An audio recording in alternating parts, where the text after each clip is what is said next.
It is high noon. We'll get started. Welcome, everybody. Today we're going to have a special meeting for the tax levy rate. Be a little quick meeting. We'll flip it around and start the regular meeting right after that. But I'll call this meeting to order. And this, again, the objective is for the setting of a tax levy for the calendar year 2025. We're looking for a motion on that. I move that the tax rate, the rate of taxation, I can read, the rate of taxation for the calendar year 2025 be set at 0.2278 on each $100 of assessed valuation of property within the college district. We have a motion on the floor. Do we have a second on that? Is that an increase or are we keeping constant? Decrease. Well, I'll definitely second that. I will definitely second that. Any discussion on that? Any versus this? Okay, well, we'll vote on that this time. All those in favor of setting the tax rate at the 0.2278, say aye. Any opposed? All right, motion carries. I entertain a motion to adjourn. I'll make that motion, sir. About a second. I'll second. Motion second. All those in favor of adjournment, say aye. Aye. Meeting adjourned. All right, we'll switch gears and I get to get it again. It's kind of fun, actually. So You know, I never been to that. we'll call this meeting to order. We will ask that you stand at this time. After the invocation, Mr. Shaw, please with. Heavenly Father, Lord, we come to you in prayer today. We thank you for this beautiful August day that you've given us. We thank you for the opportunity to be here, Lord. And as we start a new academic year, Lord, we lift up in prayer those faculty, staff, student employees here at Three Rivers. We ask you to be with us today, Lord, as we make decisions to try to better this institution. Once again, Lord, we thank you all for many blessings, and we thank you for the gift of your Son, Jesus. Lead us, guide us, and direct us in all things we do, Lord. All these things we ask for in your precious name. Amen. I pledge allegiance to the flag of the United States of America and to the republic which stands one nation under God, indivisible, with liberty and justice for all.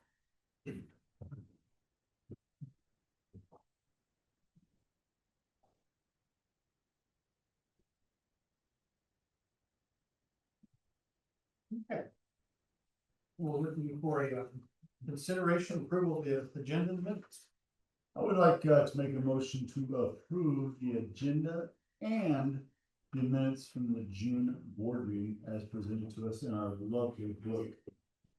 I'll second that. We have a motion and second. Any discussion on this, please? If not, we will vote at this time. This is a voice vote. So, all those in favor? Yeah. Anybody opposed? Okay. And then we carry number one in the two. We go down to the college financial report. Did we do the June board meeting right too? I recommend it. You wrapped them in with it.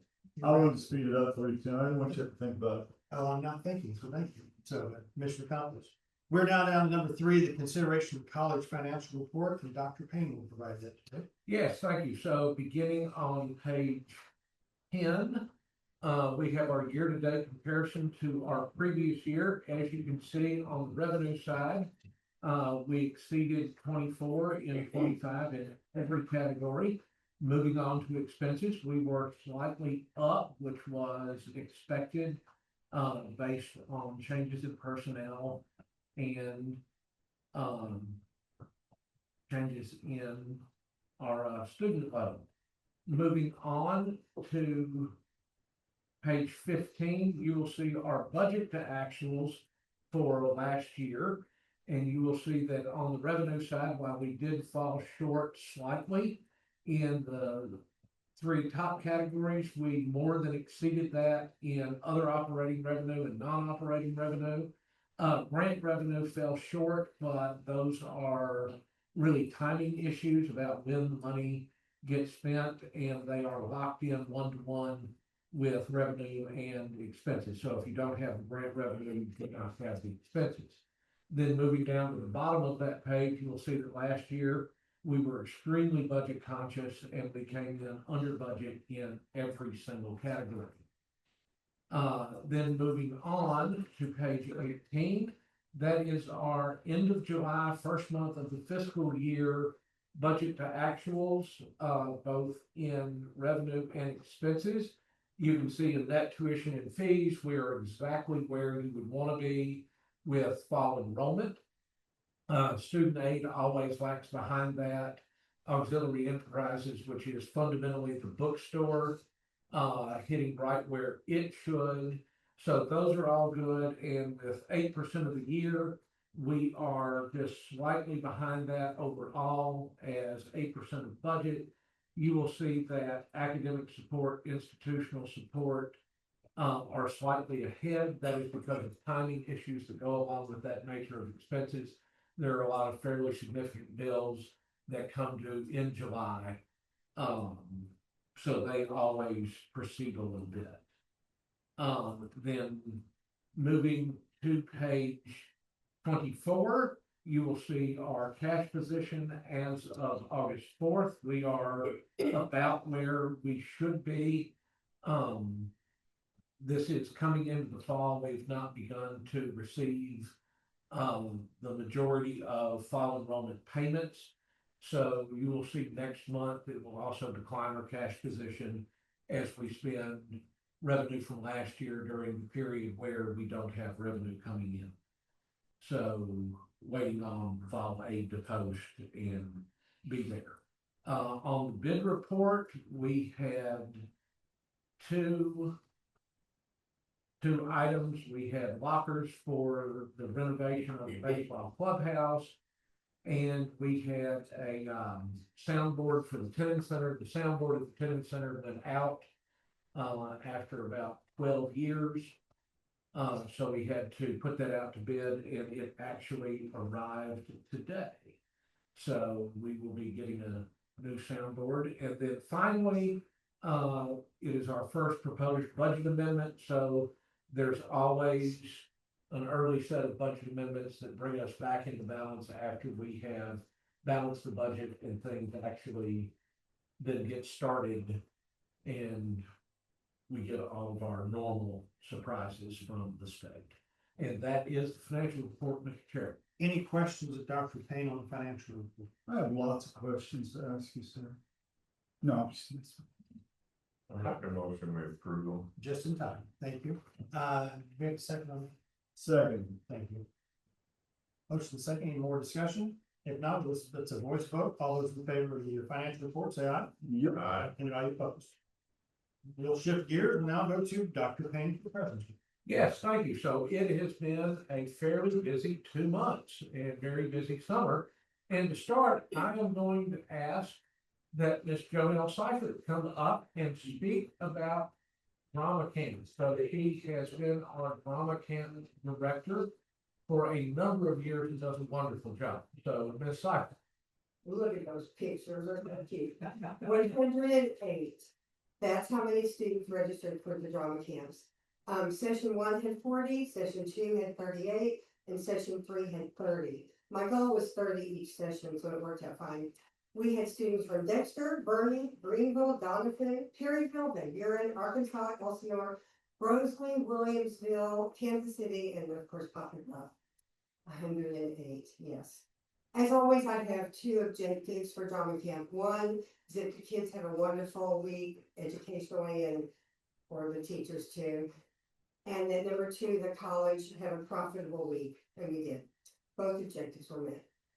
What we do, we have 9, program actually, 9 stories that I took from the libraries around town, and I adapted them into Reader's Theater format. So for our final performance on that Friday, we did the 9 Reader's Theaters. We sang a song from Bye Bye Birdie, the Broadway show Bye Bye Birdie. The song was Kids, and we danced to the Broadway show 95. They were so cute. And since we always sell out, Dr. Payne said, yeah, let's try 3rd session, and it worked. My goal was to have 30, and we had more than that, so yay. Again, 108. Yeah. I don't think theater is extra. I think it's essential. And I want drama camp to go on forever and ever and ever. Because I think theater is crucial to survival. The dinosaurs did not have theater, and look what happened there. Thank you for your support. Very good.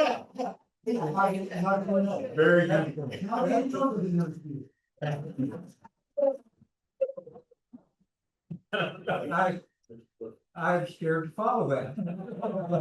That was the greatest feat of persuasive speech that I think I've seen in years. I would like to add, beyond our thanks to Ms. Cyphers for doing such a wonderful job in keeping this so vibrant.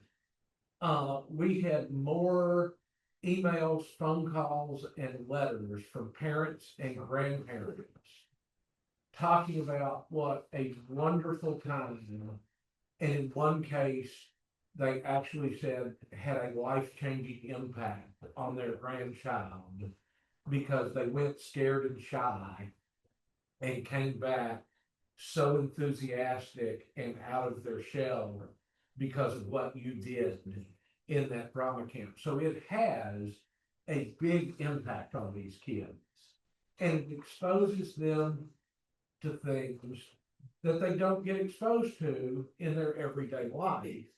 And that actually triggers brain growth in new and different ways. So it is a very valuable program that has a big impact. Following that, on June 20th, we have the 12th annual golf tournament for the Endowment Trust. We raised a lot of money for scholarships in this. Everybody had a great time. Had a huge number of sponsors. The meal was sponsored by Billy Pollard and Toth and Associates. So it was a wonderful evening as always. Very successful golf tournament. Now I'm going to ask that Ms. Cassie Cates and Ms. Jessica Mays come forward and talk to us about Freshman Tour Day and our first day of classes. Good afternoon. So Freshman Drop-In Tour Day, this happened the Friday before convocation. This was an event that we kind of revamped and renamed a few years ago. We were encouraging new students who are starting in the fall to drop in and get a quick tour of the campus. They can ask any questions they might have, pick up their books, and otherwise just kind of get comfortable with our location. Usually we have about 30 to 50 students per attend each year. This year we had about 75 to 80 new students come with their parents, siblings, and friends. This made up about 55 groups that we gave tours to.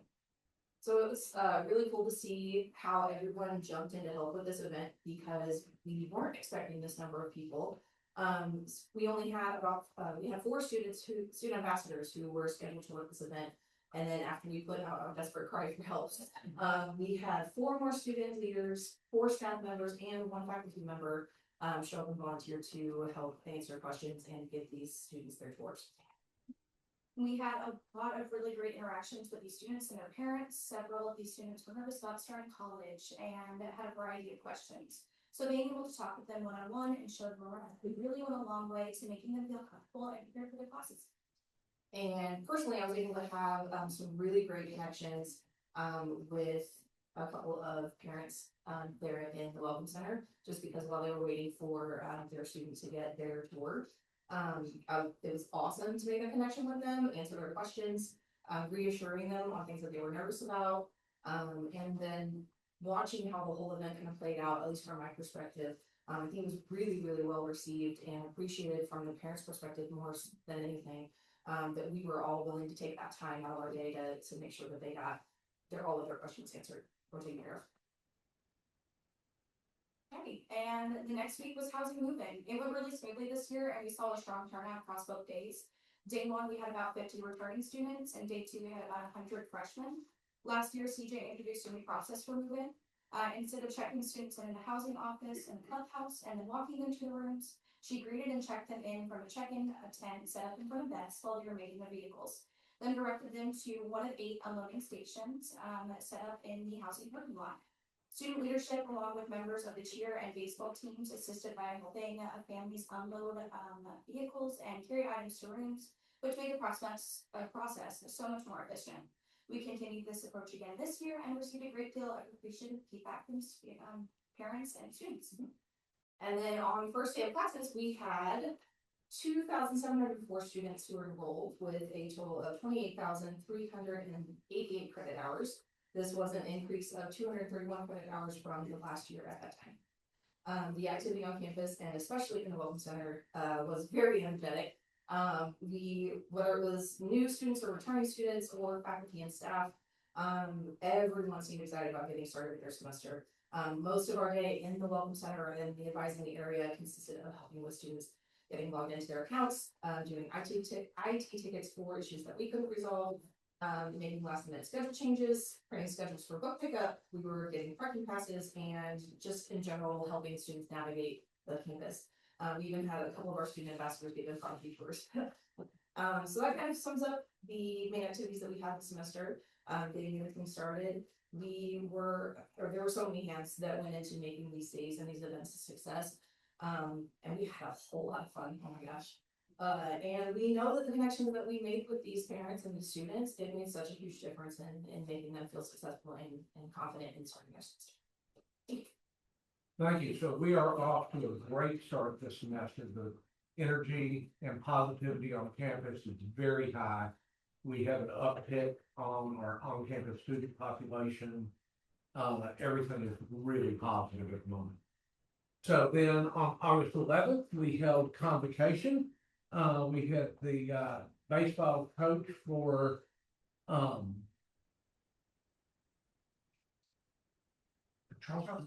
you, Charleston. Yeah, Charleston. Yes, it was the Charleston Squirrels coach. Coach Fenner was here as a speaker. He did a great job. We honored years of service and kicked off our registration week on a very high note. And then we had a ribbon cutting August 21st as a continuation of our partnership with Farm Credit of Southeast Missouri. We cover the same territory. So all the people we serve is all the people they serve. And we have a great partnership with him. It was a great day with a great turnout to honor them for their support and the naming of that classroom in Dexter. And now I'm going to ask Coach Null to come forward and talk about our all academic honors in the athletics department.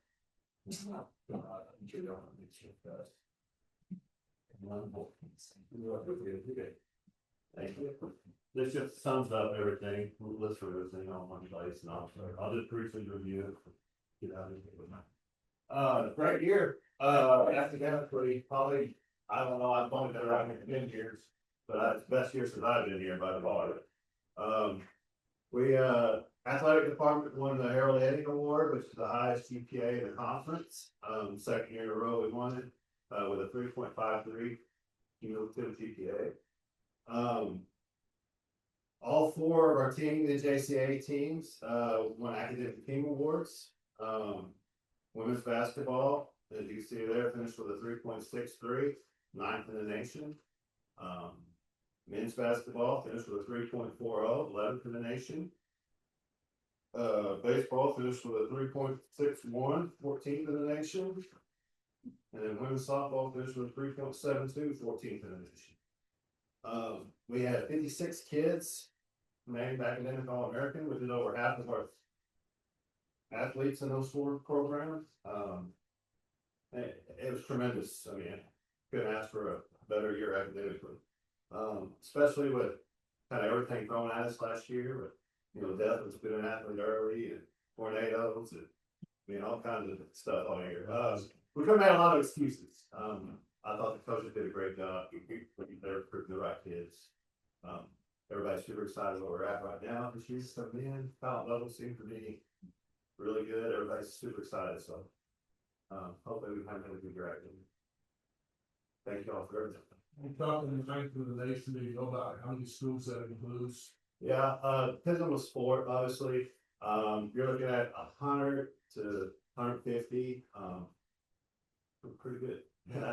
You're up there in the top, 5-10%. So pretty good. Yeah, no, definitely. They did a tremendous job. We'll stay on top of that.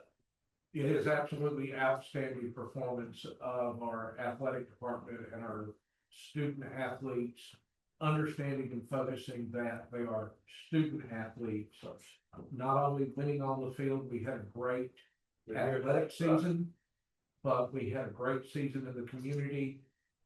and a great season in the classroom. So we have won on all three goals that our athletic department has. That's it. Yeah. Thank you. And if you will remember, we had a little weather event right after spring break that had a small amount of impact on campus. And by small amount, I mean it damaged 11 buildings, probably the most severe being housing.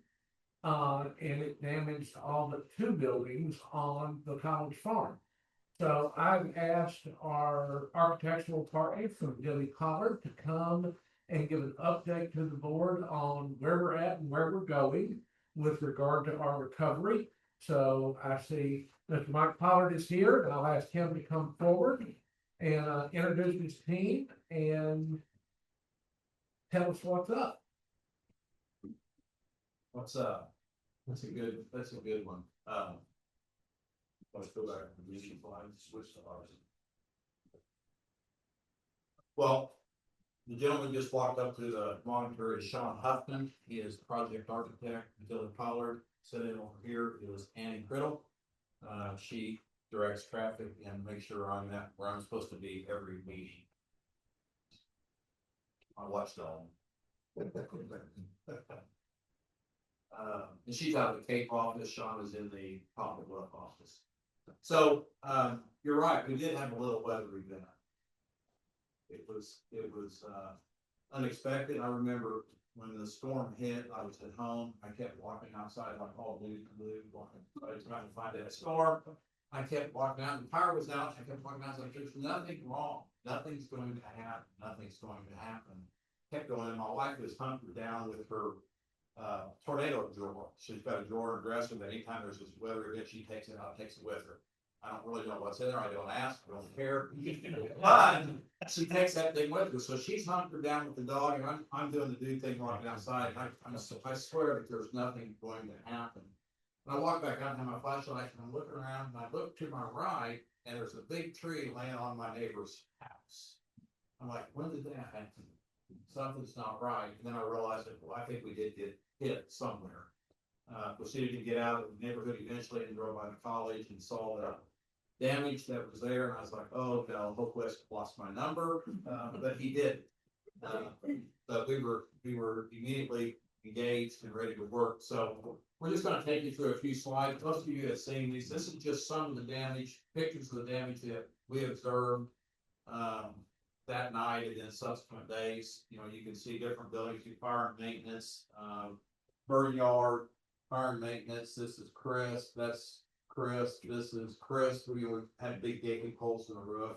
It was at that point in time, even as an architect, I kind of thought, how are we ever going to come back from this? Because there's so much damage spread out. Dorms obviously hit fairly significantly. The wonderful cupola was shifted around on the roof a little bit and pulled things apart that shouldn't have been pulled apart. And again, it was just almost overwhelming to try to start thinking about how do we put this campus back together, because it's, you know, when you look at some of the other properties that were damaged in Poplar Bluff, it was one building and it was isolated to one thing. And you come out here and you've got roof damage, you got wall damage, you got infrastructure damage, you got utilities issues, you got just things everywhere in every direction. And so how do you tackle this? Well, you tackle it one bite at a time. Start figuring out what's the most prioritized in the overall scope of things. And you start trying to move in that direction. So early on, let's go ahead and switch slides. Early on, you know, we figured out that the most important thing to accomplish first was getting student housing done. While insurance was helped for a spell, their patience wore out and said you need to get housing done so that we can quit housing kids off campus in a hotel and racking up $20,000-$30,000 a month bills. So since we really kind of organized and got through, you know, the overall scope, we really been focused on getting the student housing operational. There's a lot of other work on campus that has happened a little bit and will continue to happen, but our focus with our contracting crews and everybody, including the staff and maintenance, it was about housing, getting it done. I'm glad to say that we did get it done. Students are living in there again. And it was a monumental undertaking. There was so much damage everywhere in that building. There was structural damage. We had three different structural engineers review it to make sure it's gonna be safe when we were done. Utility issues, mechanical systems issues, just a ton of work, but we did get it done. We did get it done. We're, we'd love to see more work done everywhere else with those dorms, but, we got those dorms open back up and got people in them. So as we're going through this tornado damage, we started looking at other improvements on campus. We've had master plans updated periodically, and unfortunately, we ran out of things because the board and the school has accomplished 98% of what we've had on our master plan over the last 10 years. There was a master plan for a new sporting event. Well, we got it. It's life. There's just a lot of work that we've been able to accomplish over the years. And so when we start looking at updating master plan, you start thinking, well, what are we going to do? Well, then thankfully a little tornado comes into play. And you think, oh, maybe now's the time that we can start implementing some things.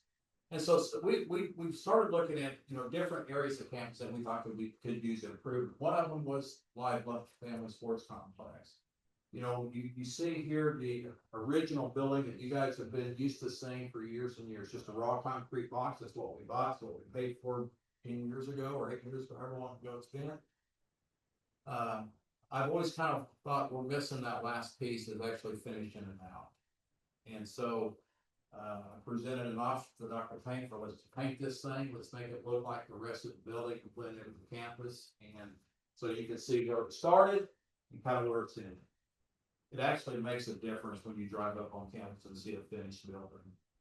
Eventually, we'll like to put a name on it of something that's a training center of some sorts, but what an improvement that has made. You've seen when you drove in, we've kind of got a major parking project underway right now. So we're adding 180 parking spaces. Maybe more. I apologize for not having that exact number, but parking, and then we've got a one-way drive that goes around the back, and we'll have quite a few parking spaces behind the practice facility that's on the back side of the Live Family Sports Complex, along with the new drive and head-in parking, so that the staff isn't parking in gravel anymore. They've actually got a driveway. It's going to help water drainage and get water diverted to the ditch where it needs to go. And then eventually we'll be fixing this entry here that's all kind of beat up. And part of this paving project is to fix that. We're going to get all the paving work done before we tackle this new entry here. But again, we were able to maintain a pad size, so to speak, some vacant land. If we ever find another project or another building we need to build, we actually have a buildable site in front of this parking or whatever other use that we decide. Keeping on the north side of campus, there's plans right now to update the clubhouse. I know the maintenance staff has been working on the inside. We're going to give it a facelift on the outside. We're going to try to blend it with the rest of that complex up there. You can see the Lila FEMA room. You can see the dugouts that we did 2 years ago. A year and a half, 2 years ago. And then we're going to take this and kind of make it blend architecturally, color palettes and everything with the rest of it. It's long overdue. That building's in rough shape. We're going to give it some new life. We're going to fix the rot where it's rotted, fix the holes where they need to be fixed, and then give it an update with finishes. One of the bigger changes that you will see eventually on campus is the Personal Best Activity Center. Again, through the tornado damage, we had 5 massive rooftop units on this building. The windstorm picked up 3 of them and rolled them up the building. These are massive. They rolled them up the building. So in the conversation with the insurance adjuster, we determined that every piece of metal on the building, from the roof, from the side, everything, all new. So we're under that process right now of disassembling the building, piece by piece and putting all new skin on the building. So every panel that you see here, every metal, all panels, every roof panel is all going to be brand new. We're gonna fix the insulation when we need to. And then we're gonna make the front look like it's supposed to be part of the campus. We're gonna take the architecture for some of these entrance canopies that we've got, at the Welcome Center, at Plaster Building, and we're going to incorporate that into this building. You can see where it started, you can see what it's gonna look like now. It is a major improvement on the campus. There's just another view of it. Kind of shows, I don't know if we can get our grass cut like that and get the patterns going, it'd be really cool. But what a change in the way things looks, and as good as it looks from the outside, you ain't seen nothing yet. It looks good from the outside, the inside's gonna look even better. So this is the front lobby when you come through the door. Now, I will preface this to say, these are artistic renderings of what we believe it can look like. We've got, even since we've done this, we've kind of backed up and we've saved, Dr. Payne, when we tore the cord out of the gym, Dr. Payne saved Rocky Raider, a big cutout of the Rocky Raider. So instead of doing this, we're gonna do an inset with the original gym floor that's got the Rocky Raider on. We're gonna put an inset in here instead of this, and we're gonna light it up and make it a feature. This is Three Rivers. It'll always be Three Rivers, and we want it to scream Three Rivers when somebody walks through those doors. So we'll have a check-in counter and everything. Once you get into the rest of the gym, we're repurposing that gym and creating a multi-use facility. So we've got basketball, we've got volleyball, we've got pickleball. I don't know. It's a thing. It's a thing, pickleball. So we've got 4 pickleball courts, we got half-court basketball, we've got volleyball standards so they can create volleyball. Really, we are, this is going to be a very, very nice place for students to come hang out, exercise. Because not only do you have a gym, we're gonna have a little fitness room, we've got aerobics, we've got yoga, we've got food service.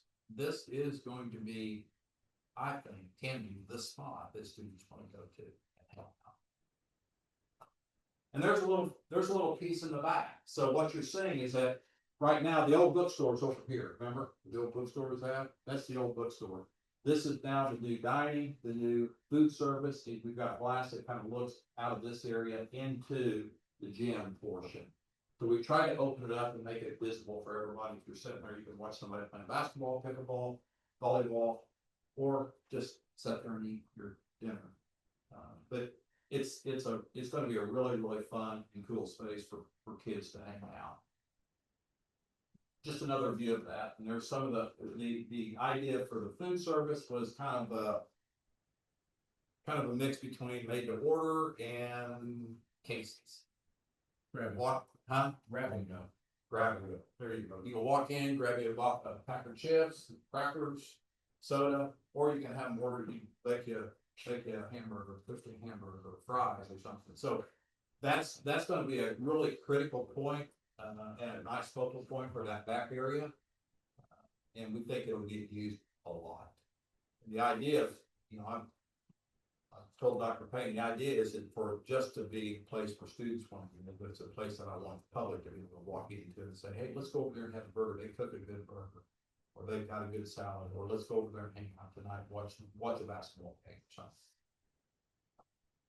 The other building that sustained a significant amount of damage was the Crisp Technology Center. Again, the metal building portion of that was stripped down and rebuilt from the inside out. So it's all new panels, all new metal panels, all new HVAC systems, new electrical systems, new low voltage data systems. Additionally, you can see what we're doing here on the front. Again, is to bring the architecture of the rest of the campus to this side. So you had some buildings on campus that were just kind of there. They didn't really tie into anything else. This starts tying with the brickwork, the brushed stone, burnished stone, the canopies, the columns. Now it starts looking like the rest of the campus. which was part of the cohesive design that we were trying to accomplish. Another building that sustained fairly amount of damage was the public safety building. We did roof, all new stucco, new glazing, new doors. We have new, communication towers that we're still working on getting those installed. New gutters, downspouts, and all those things. This was a building that it took a mechanical unit off the front, way up there on Chris, blew it across, and dumped it right there. After it hit the roof. After it hit the roof. Yeah, we had 67 on the flat part of this roof. We had 67 holes in that roof from storm damage. 67 that I could find was 67. So we're still arguing with the insurance company a little bit about that one, but I like a good argument. Fire maintenance was really sustained damage from about here all the way back. It not only hit not only took the metal, damaged the metal, but it damaged some of the structure, metal building structure inside. All the doors were blown out or blown in. I think one was blown in, the other was blown out. And again, we stripped this thing down and built it back to get it back to a safe condition and weathertight condition. Greenhouse was recently added on campus. This was not part of the storm damage, but it is a milestone project for the ag department. And it's setting far enough away from the fire that it won't melt on the fire field. But it's setting away so it doesn't impede the view of anything else. I really had very little to do with this other than insisting that it not be located in front of the Crisp building. Y'all know this, y'all recognize that building on top?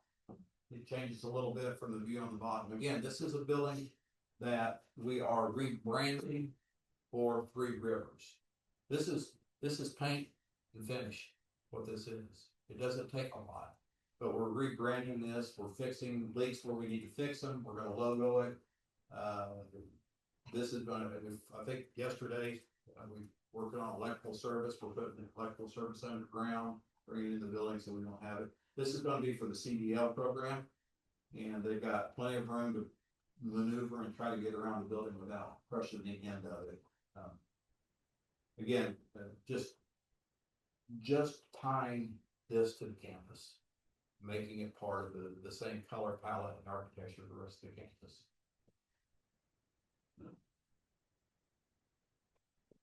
Anything missing on that bottom picture? Wes really hated to see that people go. Sacrifices had to be made. Luckily, it's gonna be not going to the apartments, so we're okay. We delivered it to his house. It's gonna be chicken food. But really, on this building, once we got past getting the cupola off and we replaced the roof in its entirety, some gutters and downspouts. This probably didn't sustain as much structural damage. It was really the roof and that cupola that got lifted away. I wasn't here today. It got taken away. I think Sean, you came up to watch it, and I think Sean actually sent Dr. Tang a little something he did that showed this coming off in flames. Because we knew how much Wes hated to see that go. So that was a nice little just get in and get out, get the roofers in, get them done. It's sustained damage primarily. Most of the damage was right back there in this area. And originally the insurance company said, no, we're not, we just have to. We argued with them about it. They came back out and said, yeah, you're right, fix the whole thing. And we're going to continue that line of reasoning when we go back to Chris and talk about that flat roof. So this is kind of some long range plans. We part of the storm damage was on Westover was all the glazing. We had a significant amount of glazing damage and infiltration of water through joints and sealants.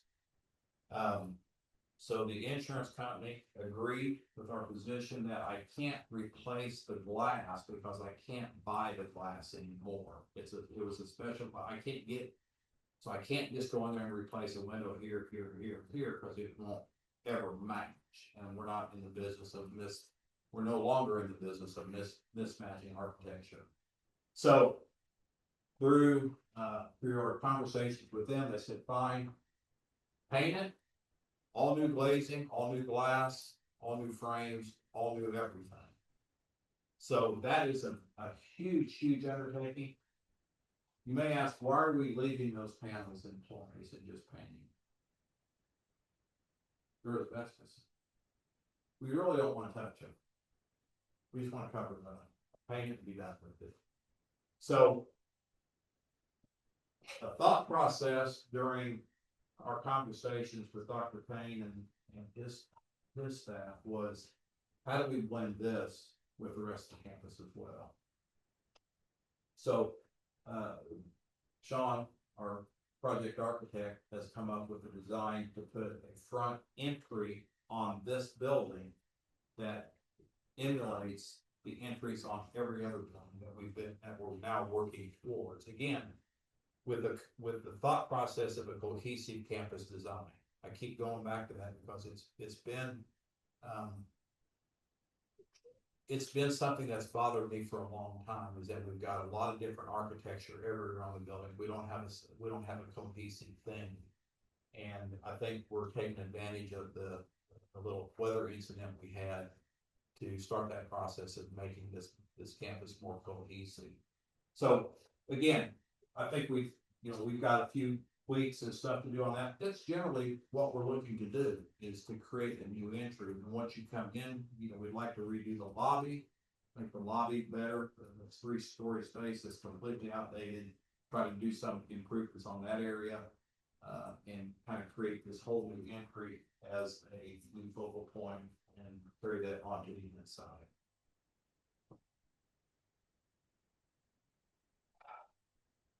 Another one. Again, this is, we sustained some damage on this project, on this building. We had a few roof issues, that we had some glazing that got broke out.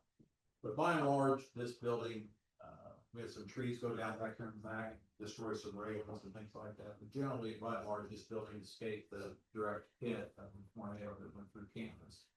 Again, this is our recommendations for taking that building, incorporating the color palette, and updating it to try to blend it with the rest of the architecture on campus. We do have other ideas, we just haven't thoroughly vetted those or designed them. We'd like to see that entry that we put on Westover, this building, we'd like to see that somehow incorporated on here. We're not sure how to do it yet, but we'd still like to see that main entry architecture brought over to the tenant center. Otherwise, it's really about getting rid of the old dirty gray, cleaning it up, and making it look like the rest of the campus, including this side over here, which is I guess technically the back entrance into the building. It's probably the most attractive entrance. Unfortunately, it's the back entrance. But again, this just illustrates paint. I'd like to, we've got some concrete issues out there that I'd like to get fixed, and we're trying to just kind of make that look a little bit more presentable.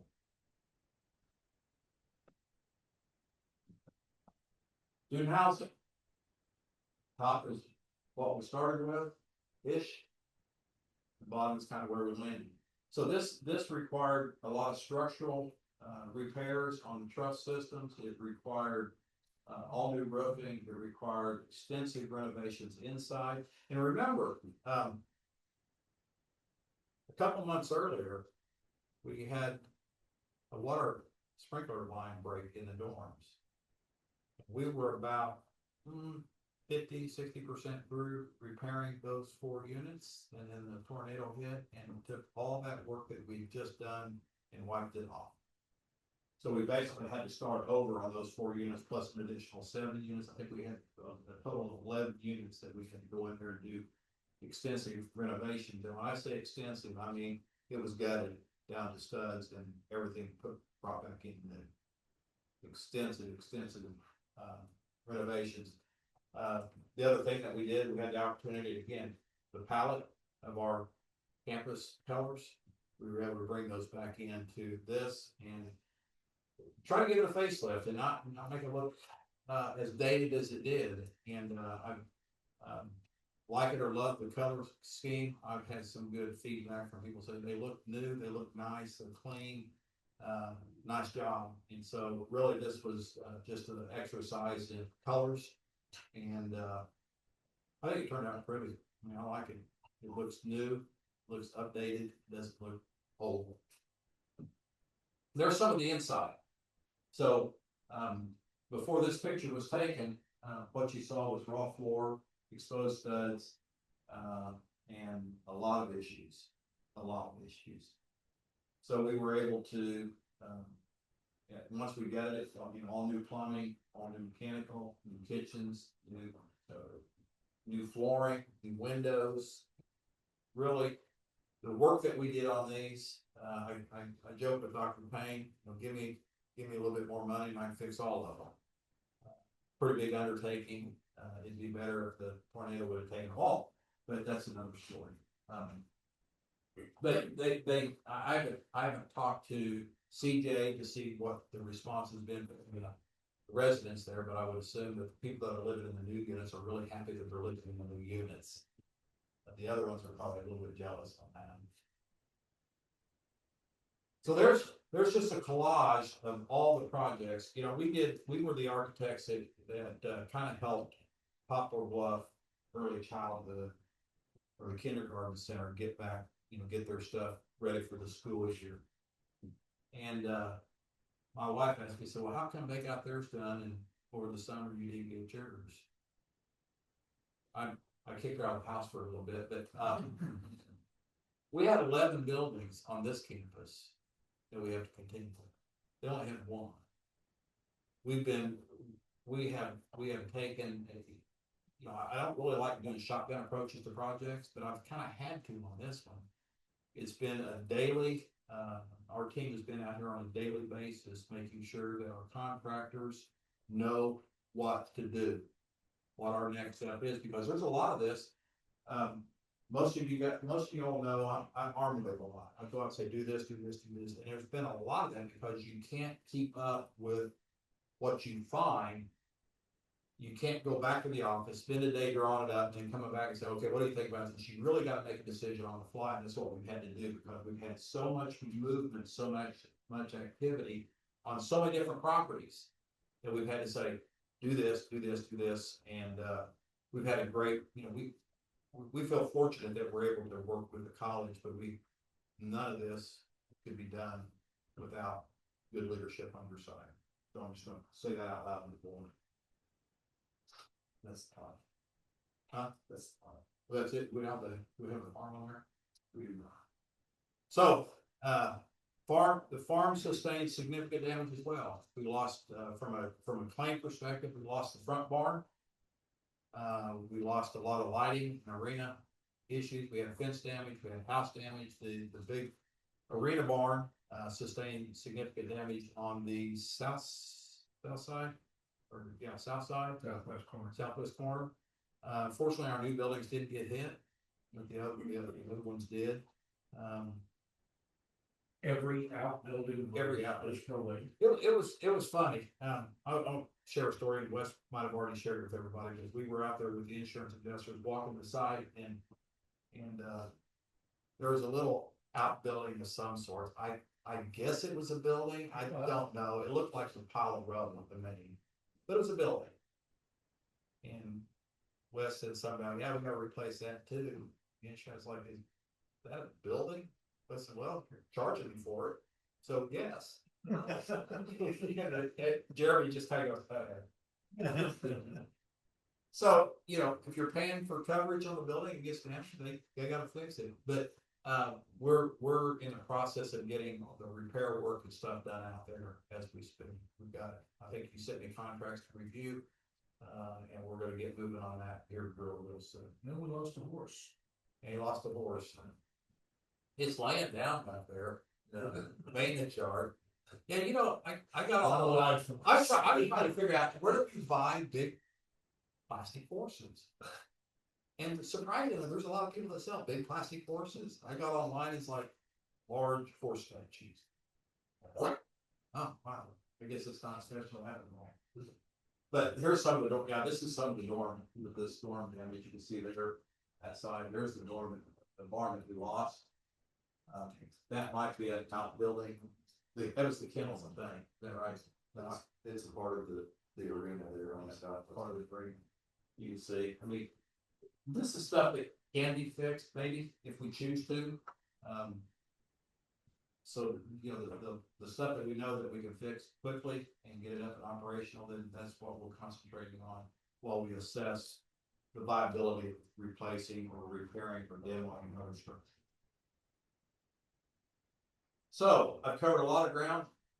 This information is not new to you all. You guys stay in contact with Dr. Payne, I know, but just wanted you to see it from our perspective. And kind of let you know what we think, you know, our goal. It's been hard. It's been hard to put a fence around schedules because we've been every which way. But I can tell you our next emphasis of actually getting completed is the best activity center having it done by the end of the year. Completely 100% done. Calendar year. Calendar year, sorry. The rest of the stuff, like the Bill and Jeans, I think that's stuff that's just gonna go on simultaneously. But our big push right now is getting the best activity center done, completed and operational.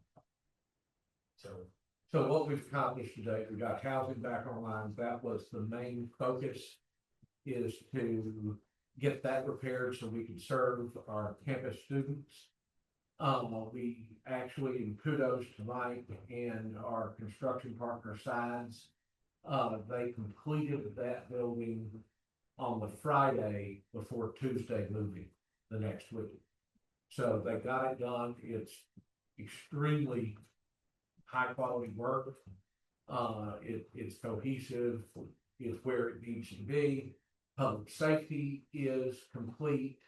Maintenance, fire training center is complete, and Chris is probably 45–50% complete. So we had a huge amount of progress from March to August, and now we're going to continue with that. Bess should be up and running for the spring semester. And we will have a lot of work simultaneously done. We'll be occupying and using Bill and Jeans while they're working on it. Baseball clubhouse will be complete. The farm work will be complete. That's a separate contractor. So we'll make a lot of progress to January. But this construction and recovery will go on a minimum of the next 12 months. There are some things that we simply cannot even begin until next summer. And when you look at every piece of glass work, frame, and door in this building, that is a huge, huge project. And you're taking 3 stories worth of glass wall off in a number of places that then opens and exposes the entire building. You can't do it one piece at a time. It'll be a highly coordinated effort. It will be a highly coordinated effort. And in addition to that, we repaired the ARC. I forgot about that one. So all of the porch work on the ARC was damaged. It actually blew the ceiling of the porches up 2 inches from overpressure.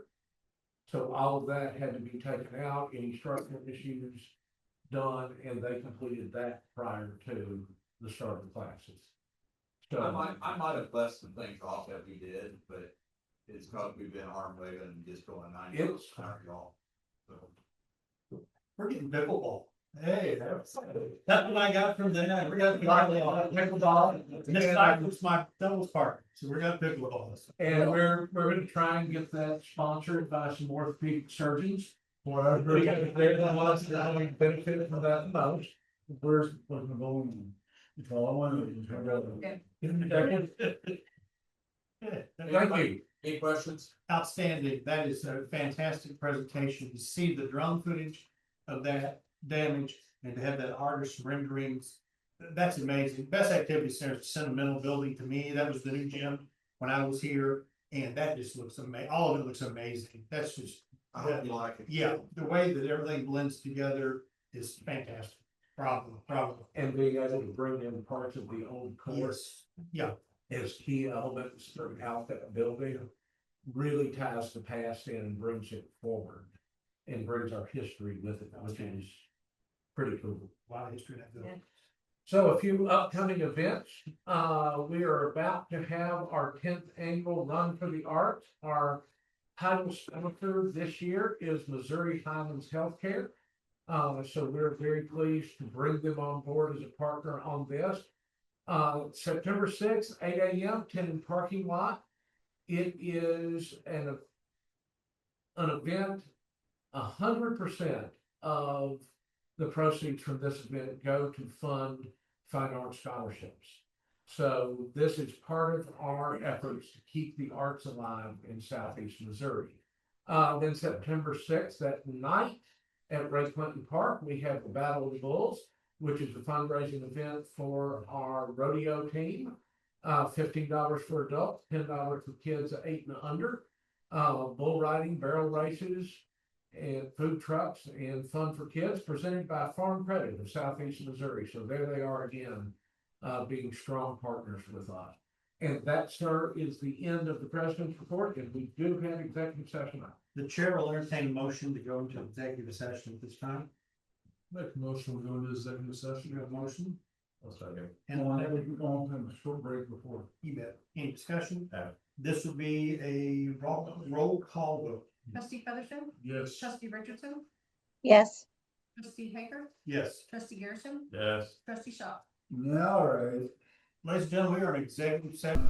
Agenda, we are up to number 6, items for consideration, discussion, and vote.